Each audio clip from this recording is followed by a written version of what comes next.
Sveiki visi, šiandien turėsim puikų, tikiuosi, pokalbį su Artur. Labas, Artur. Labas, Ignai.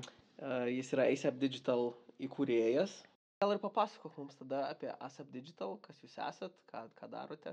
Tai ASAP Digital mes kūrėme išmanę šiuolaikišką darbo planavimo ir valdymo platformą Plan and Work, kuri padeda įmonėms automatizuoti grafikų planavimą, pakelti į kitą lygį pačių darbuotojų valdymą.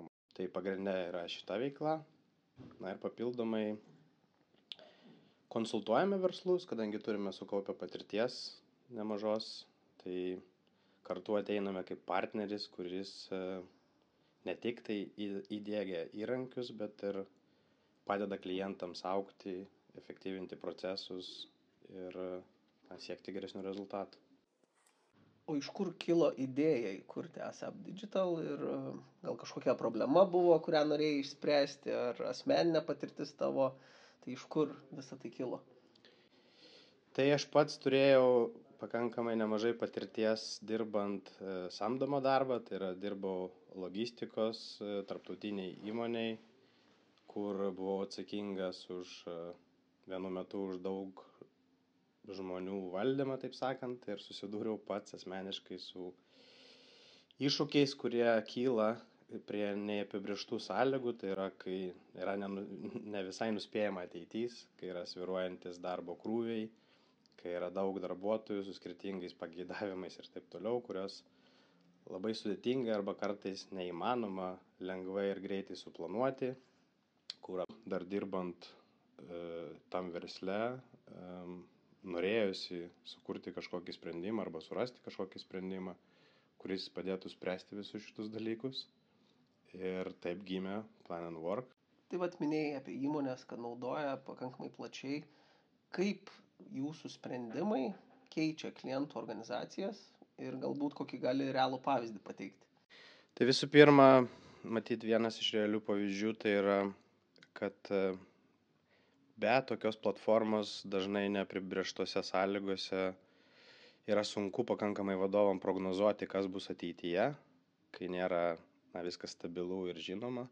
Todėl kyla planavimas toks iš asmeninės patirties, kas dažnai prasilenkia su realybė, to pasiekoje tai kainuoja ir viršvalandžius, ir visokius neoptimalius suplanuotus grafikus ir darbuotojų nepasitenkinimą. Mūsų platformoje yra prognozės modelis, kuris prognozuoja ateitį gan tiksliai ir jis padeda daug tiksliau suplanuoti žmonių poreikius, kas dieną, kas valandą, kas 15 netgi minučių, kur reikia. Ir tai iš tikrųjų prisideda prie laiko taupimo ir visos bendros gerovės. Štai mūsų buvę klientai tam, kad uždaryti ir suvesti mėnesio galus visus, užsidarydavo 2 parom, kai kurie, ir visokiuose Exceliuose ir taip toliau skaičiavo, darė klaidas ir buvo košmaras tiesiog jiems tas mėnesio uždarimas. Šiandien tai yra dinaminis toks online'is procesas, kuris vyksta nuolatos mūsų sistemose ir išvengiama klaidų, atlaisvinami vadovai, kurie nepaskendę kažkokiuose skaičiuose, o turi progą priiminėti teisingus sprendimus, daryti kažkokius pridedančius vertę darbus. Gali realių laikų stebėti ne tik savo grafikus, darbo laiką, bet ir savo uždirbamus pinigus, pagal įmonėje galiojančią motyvacijos sistemą. Tai yra visiškas toks game changeris darbuotojams, paprastiems darbuotojams, kurie turi įrankius, kurie padeda suvokti realybę ir dar daugiau stengtis ir būti motyvuotiems. O kuriuose srityse galbūt yra daugiausiai klientų, o kurios turi, tarkim, didelį potencialą, bet dar vis nėra įdiegusios jūsų sprendimų? Tai šiuo metu pagrindiniai klientai mūsų yra tokiose įmonėse, kur vyrauja tokie pamaininiai darbuotojai, ir tai yra pagrindę logistika, sandėliai, gamyba, gydymo įstaigos, ligoninės, poliklinikos, irgi taip pat kalbame tarptautinės logistikos įmonės su tolimų reisų vairuotojais ir jų kadencijom, ir jų planavimu. Dažnai tai vyksta irgi pusiau rankiniu būdu, nes ten yra daug visokių niuansų, daug visokių dokumentų reikia žinoti, galiojimų ir taip toliau. Policija, gaisrinė ir kitos tokios specreagavimo įstaigos, kurios taip pat, kuriem planas yra labai kritiškas, mano nuomonė, sėkmingam ir operatyviam darbui. Na ir serviso dar kompanijos, kurios turi tokius darbuotojus, kurie ne tik dirba kažkur objekte, bet turi išvykti pas klientus, pas daugelį klientų, tai mūsų perspektyvoje yra sujungti ne tik darbuotojų ir užduočių planavimą, bet ir optimalų maršrutų planavimą kartu, o ne tam, kad padaryti tokį visapusišką serviso planavimą įmonėms, darbų paskirstymą ir valdymą. O kalbant apie klientus, galbūt yra kokia istorija, kuri įsiminė giliai atminty, apie gal kažkokį atsiliepimą ar jų patirtį? Tai matyt buvo ne viena tokia istorija, kur mes absoliučiai transformavome visą procesą, įdegėme motyvacijos sistemą visą įmonėje, įdegėme savo įrankius ir visiškai transformavome taip, kaip jie dirba. Ir tiesiog klientai tam tikri, su kuriais mes tos procesus praėjome, jie tiesiog, matyt, atvirai sako, kad jie tiesiog negali pasižiūrėti praeitį, nes tai yra tiesiog nepalyginamas dalykas, kaip jie dirbo iki tol ir kaip visas planavimas, apskaita, valdymas, motyvacija ir visi kiti dalykai dirba dabar. Tai yra ne viena panašiai istorija, kur ta transformacija vyksta daug plačiau nei tiesiog įdiegimas sistemos.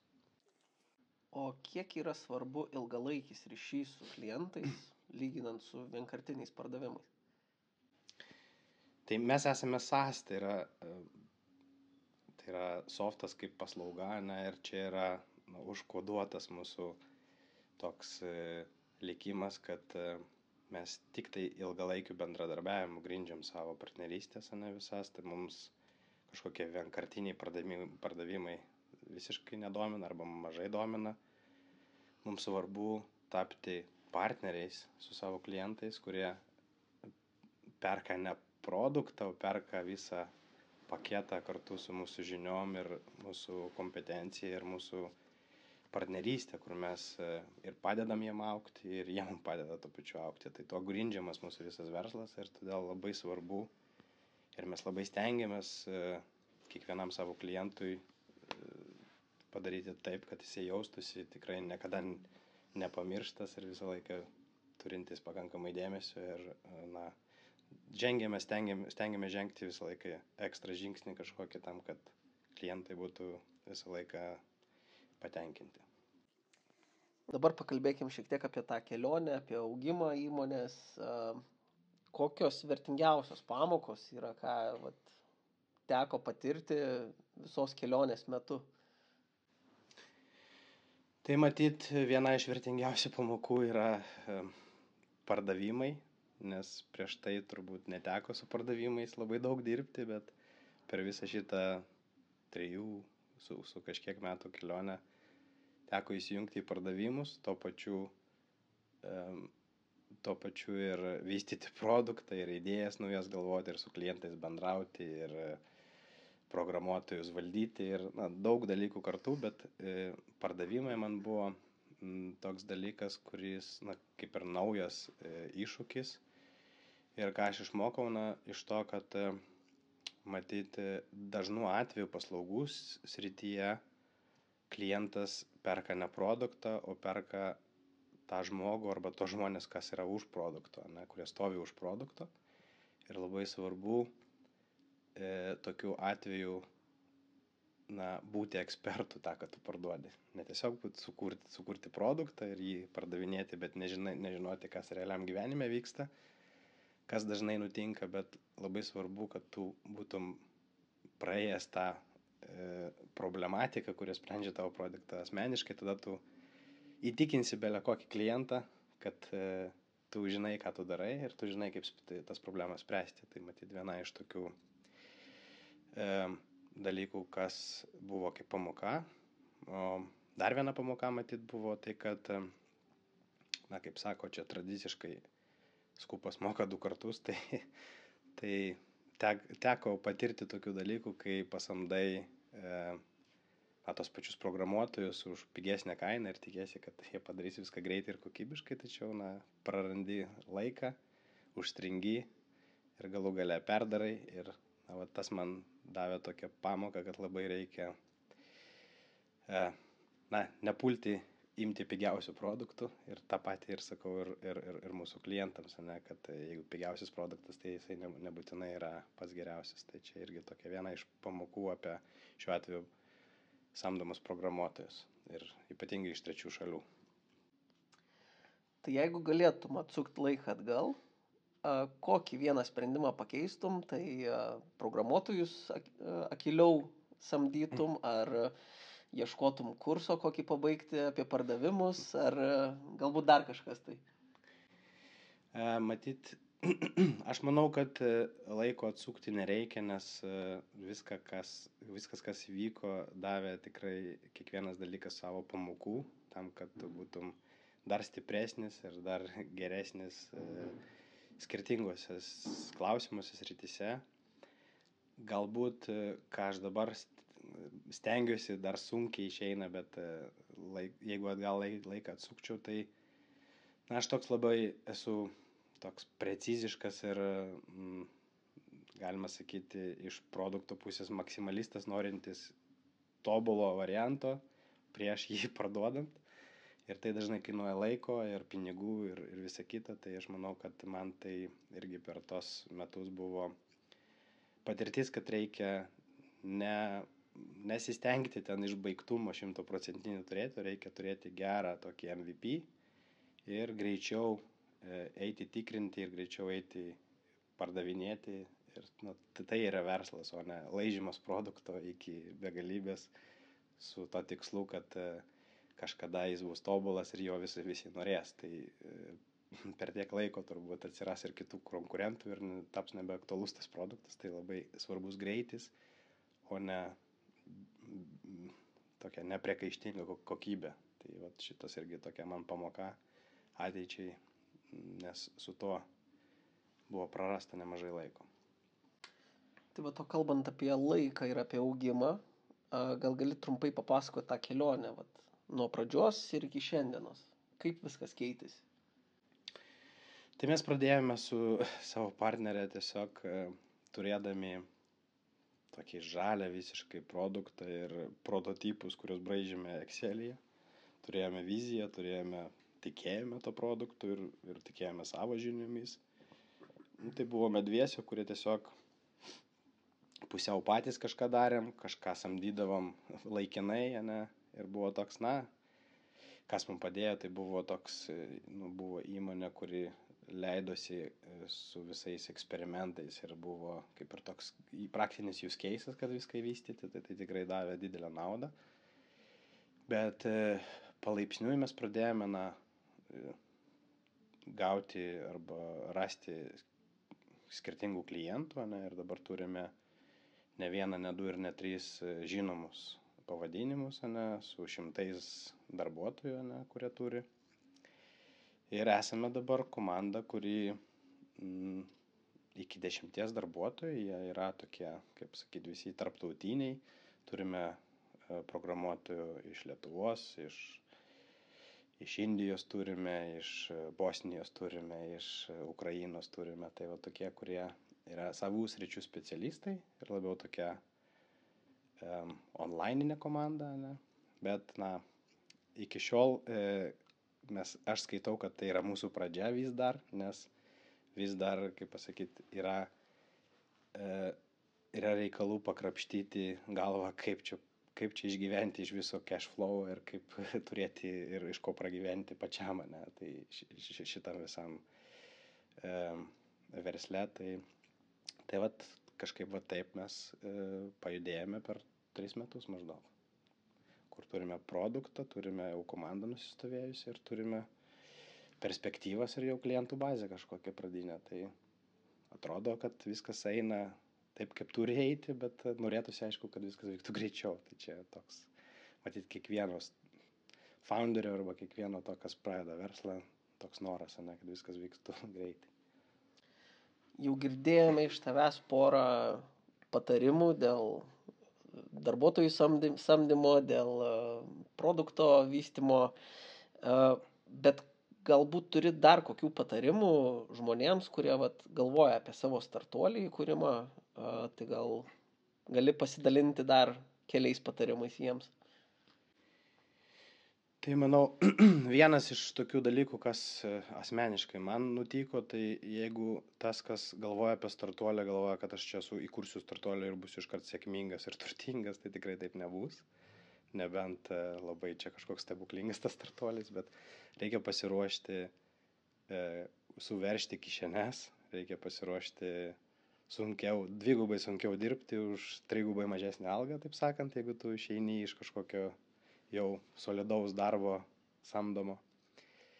Tai tiesiog patarimas būtų apsvarstyti, ar tikrai pasiruošę tokiam procesui tie, kas nori atidaryti arba įkurti startuolį. Kitas dalykas, kas man bent jau, arba su kokia filosofija aš einu, tai yra nesivaikyti pradžiai teorinių idėjų ir investicijų, nepritraukimo, o sugebėti pradžioj įtikinti pačiam ir pačiam užkurti kažką ir pačiam surasti klientus, ir kurie tau kažką mokėtų, ir taip patikrinti tą visą idėją realiai. Tada aš manau, kad tai yra stiprus pamatas toliau tolimesniai sėkmiai, nors ir galbūt netokiai staigiai palaipsniui, bet tolimesniai sėkmiai. Pradėti reikia nuo realios problemos, kuri yra patikrinta, ir kai yra realiai problema, kuri tu pats supranti iš savo patirties, tai tuomet atsiras ir klientų, ir sprendimų, ir produktų, ir viskas pavyks. Svarbu turėti ją realiai, o ne kažkokią teorinę, išgalvotą, nepatikrintą. Tai labai svarbu, tai mano manimu pradėti nuo to. Na ir pabaigai dabar, jeigu kas nors iš žiūrovų norėtų susisiekti ar sekti naujienas ASAP Digital, kaip vystosi produktai, kur būtų geriausia šitą platformą sekti įmonę? Tai stengiamės mes iš tikrųjų aktyviai komunikuoti LinkedIn platformoje, per ten bandome ir klientų ieškoti. Tai pagrindė ten, o šiaip stengiamės irgi dalyvauti skirtingose parodose, tai visada galima rašyti, jeigu yra įdomus mūsų produktas ir įdomios mūsų patirtis, visada rašyti asmeniškai man. Aš esu labai atviras visiems pasiūlymam, klausimam ir netgi pasidalinimam patirčių. Jeigu žiūrovai norėsit susisiekti, nuorodas paliksim vaizdo įrašo aprašyme. Ir ką, labai ačiū tau, Artur, už šitą išsamų pokalbį ir žiūrovams iki susitikimo. Ačiū, Ignai. Ačiū. Iki. Nežinau, galima iškirpti, nes nepamenu tiksliai. Galima.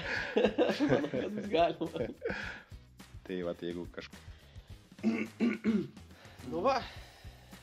Tai kada pasirodo? Tai gerai, tai...